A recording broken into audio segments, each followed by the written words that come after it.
Okay so इस part की शुरुआत वहीं से होती है जहाँ पिछले पार्ट का दी एंड हुआ था। सारी की सारी सिटी के लोग विजिलेंटे को हीरो मानकर मुजरिमों को पकड़कर मारने लग जाते हैं और जैसे ही पुलिस उन्हें पकड़कर पूछताछ करती है तो वो ये जवाब देते हैं कि जो तुम्हारा कानून नहीं कर सका वो हम सब कर रहे हैं और इसी टॉपिक को लेकर बहस छिड़ जाती है।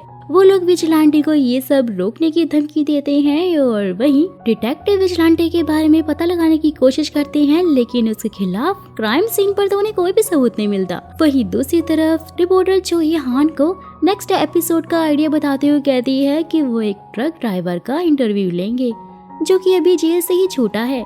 यहाँ जी यंग प्रोफेसर एक ही लैपटॉप से उस ट्रक ड्राइवर की सारी डिटेल्स को निकाल लेता है, जहाँ उसमें एक सीसीटीवी फुटेज भी होती है जिसमें कि उसने एक डिलीवरी मैन को हिट करके उसकी हेल्प किए बिना ही वो वहाँ से भाग गया था, जिससे कि उस डिलीवरी मैन की डेथ हो गई थी और उस ड्राइवर को कम सजा देकर छोड़ दिया गया था। जहाँ पर सोनवुक पहुँच जाता है और जियोंग से पूछता है कि वो यहाँ पर क्या कर रहा है, तो जियोंग बोल देता है कि उसे नींद नहीं आ रही थी और इसलिए वो यहाँ पर कुछ काम करने के लिए बैठा है। सोनवुक भी काम का यही बहाना बनाकर वहाँ पर बैठ जाता है और नेक्स्ट डे डिलीवरी मैन की माँ ड्राइवर से लड़ने लग जाती है और वो ड्राइवर से धक्का देकर वहाँ से भाग जाता है। जियोंग ये सब कुछ दूर खड़े हुए देख रहा होता है और उसके बाद वो उसका पीछा करता है। वो ड्राइवर पब्लिक बाथरूम में नहाने के लिए जाता है, जहाँ कोई मास्क पहने आदमी आकर उसे पानी में डुबो कर मार डालता है। जियोंग को वो आंटी को जाकर कार्डबोर्ड देता है क्योंकि वो उसे रास्ते में पड़े मिले थे, जो कि उसे फिर से वही सेम कैंडी दे देती हैं।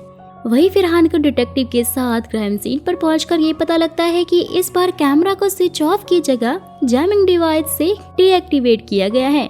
रिपोर्टर चोई के चैनल से पहले कोई और चैनल इस केस को पूरी तरह से कवर कर लेता है और ये देखकर चोई को तो बहुत ज्यादा गुस्सा आता है क्योंकि उन्होंने ये न्यूज तो अपने चैनल पर अभी तक चालू भी नहीं की थी और वो ड्राइवर का इंटरव्यू भी लेने के लिए नहीं गए थे। वही मास्क वाला दूसरा विजिलेंटे 3 और मर्डर कर देता है, जिसमें से एक औरत और एक माइनर होता है, जिसके बाद वो न्यूज चैनल के जरिए सबको ये मैसेज देता है कि उसे ये काम करना बहुत पसंद है और वो इस काम को नहीं रोकेगा। अगर तुम पकड़ सकते हो तो पकड़ के दिखाओ। वहीं दूसरी तरफ प्रोफेसर ए उनसे कहते हैं कि ये असली विजिलेंटे तो नहीं हो सकता क्योंकि वो औरतों और माइनर्स को नहीं मारता है, लेकिन उनकी बात काट कर वो बोलता है कि लोग उसे बढ़ावा दे रहे हैं और इसलिए वो अपनी हदें भी बढ़ा रहा है। तो प्रोफेसर कहते हैं कि कोई तो है जिसे कि वो उकसाना चाहता है और दोस्त वो कोई और नहीं बल्कि जियोंग है। वही चोई के चैनल के डायरेक्टर उनके शो को बंद करने के लिए कहते हैं क्योंकि विजिलेंटे तो उनके हिसाब से चल ही नहीं रहा था। तो चोई उन्हें कहती है कि नेक्स्ट एपिसोड में हम एक डिबेट रखेंगे। जियोंग भी वही शो देख रहा होता है जहां डिबेट में एक आदमी चोई से कहता है कि वो ऐसे ही किसी की आइडेंटिटी को रिवील नहीं कर सकती है और उनके भी कुछ राइट्स हैं। तो जोई कहती है कि हाँ मैं मानती हूँ, लेकिन उनके क्राइम की कम सजा देकर उन्हें छोड़ देना ये तो कानून भी सही नहीं कर रहा है ना, और इसलिए विजिलेंटे बना है। वहीं दूसरी तरफ उन्हें खुटी वाले लड़के को विजिलेंटे समझ के पकड़ लेता है, लेकिन उसका फेस देखकर वो बोलता है कि ये असली नहीं है। और उसी टाइम पर एक आदमी अपनी गाड़ी से उस कार्डबोर्ड वाली बूढ़ी औरत को ही उड़ा देता है क्योंकि वो रास्ते से हटी नहीं रही थी। जैसे ही शॉपकीपर उससे इस बात के लिए लड़ाई कर रहा होता है तो पुलिस उस आदमी को हॉस्पिटल और शॉपकीपर को पुलिस स्टेशन ले जाती है। ये न्यूज़ देखकर जियोंग को तो और भी ज्यादा गुस्सा आने लग जाता है, जिसके बाद वो फिर से प्रोफेसर के कैबिन में घुस जाता है और वही उस आदमी का भाई सुनल उस बूढ़ी औरत के घर बात करने के लिए आता है क्योंकि वो पैसे देकर केस को खत्म करना चाहता था, लेकिन कोई दरवाजा ही नहीं खोलता है क्योंकि दोस्तों बूढ़ी औरत का हस्बैंड तो बीमार पड़ा था जिसका वो अकेले ही ध्यान रखती थी। सुनल फिर अपना कार्ड वहाँ पर रख कर सीधा ऑफिस आ जाता है जहाँ जियोंग उसे खूब अच्छे से धो डालता है क्योंकि उसे बहुत ज्यादा गुस्सा था उसके ऊपर।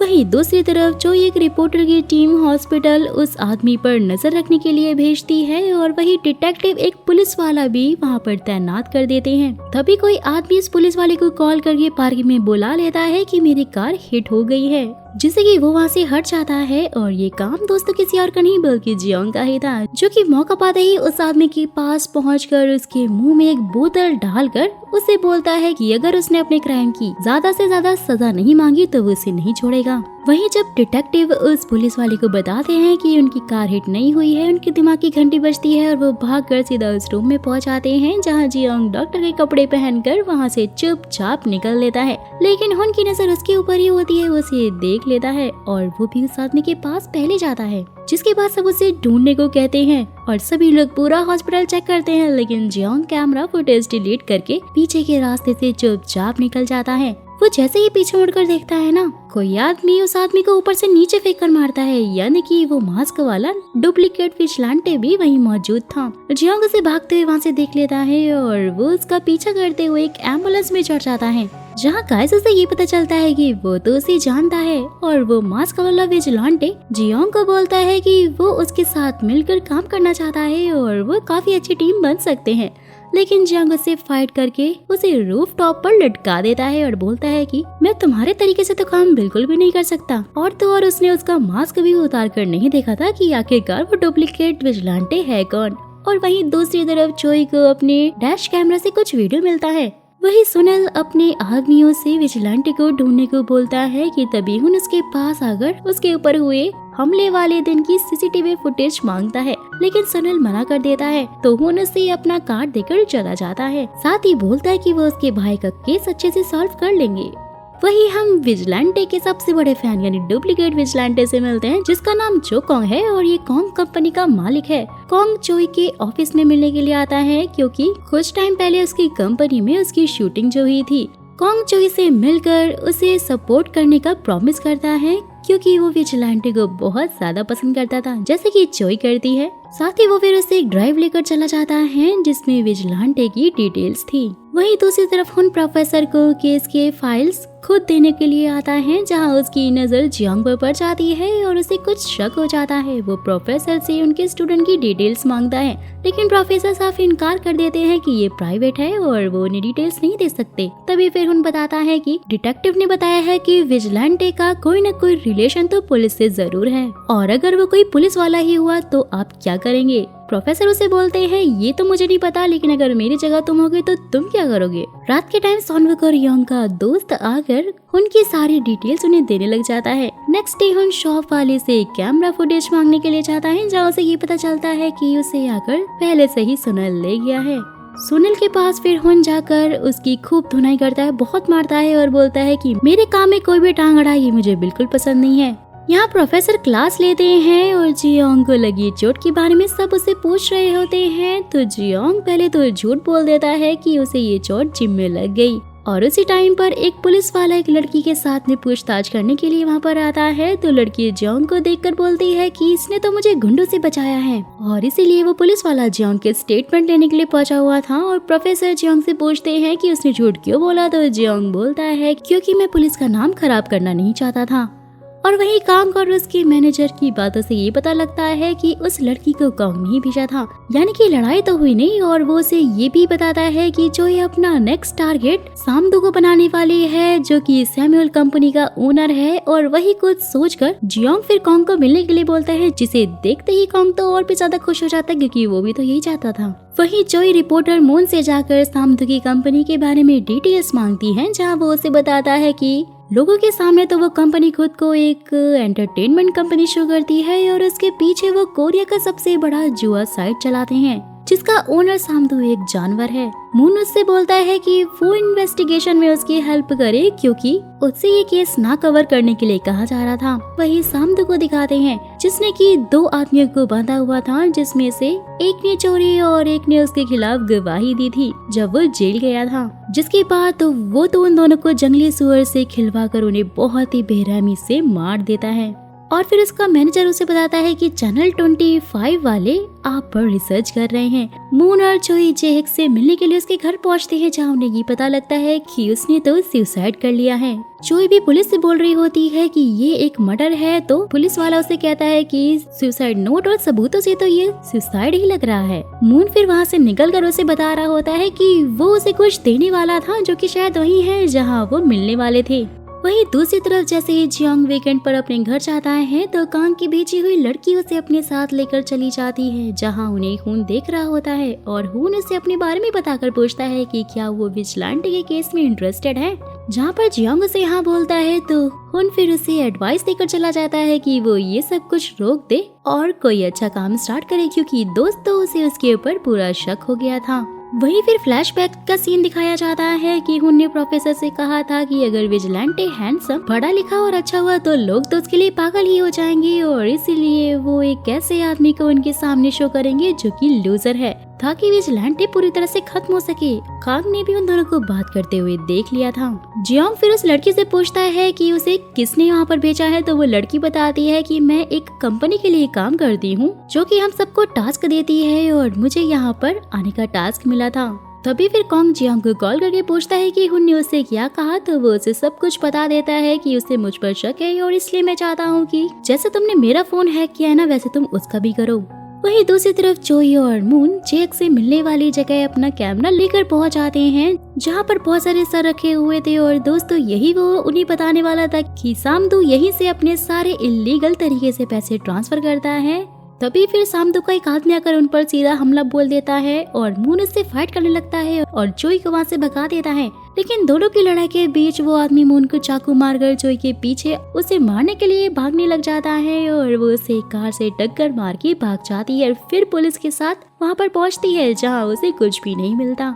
जिसके बाद चोई ने वहाँ का वीडियो दिखाती है तो वो पुलिस इंस्पेक्टर उसे इन्वेस्टिगेशन का बोलकर उसे घर भेज देता है। जिसके बाद दोस्तों पुलिस चीफ सुप्रिटेंडेंट जेहुप हुन को कॉल करके उससे विजिलेंटे के बारे में पूछते हैं, क्योंकि उन्होंने ही उसे पकड़ने के लिए हुन को भेजा था। हुन बोलता है कि मैं जल्दी उसे पकड़ लूंगा क्योंकि मुझे किसी पर शक है, और वही कांग जियोंग को मैसेज करके एक लॉकर का कोड भेजता है जिसमें हुन के फोन का क्लोन फोन था। यानी कि अब जो भी हुन के फोन पर फोन आएगा वो उस क्लोन फोन पर भी शो होगा। वहीं न्यूज 24 वाले अपने चैनल पर जेह की चैट दिखाकर सामदू की पोल को खोल देते हैं और चोई अपनी बनाई हुई वीडियो और मून की बॉडी की बात भी बता देती है। सामदू के पास एक वॉल्बी नाम के बंदे का कॉल आता है जो कि उसे न्यूज चैनल देखने के लिए बोलता है, और जहां उसका सारा काला चिट्टा खोला जा रहा था। और वही दोस्त हम देखते हैं कि वॉल्बी कोई और नहीं बल्कि जेहुप ही है।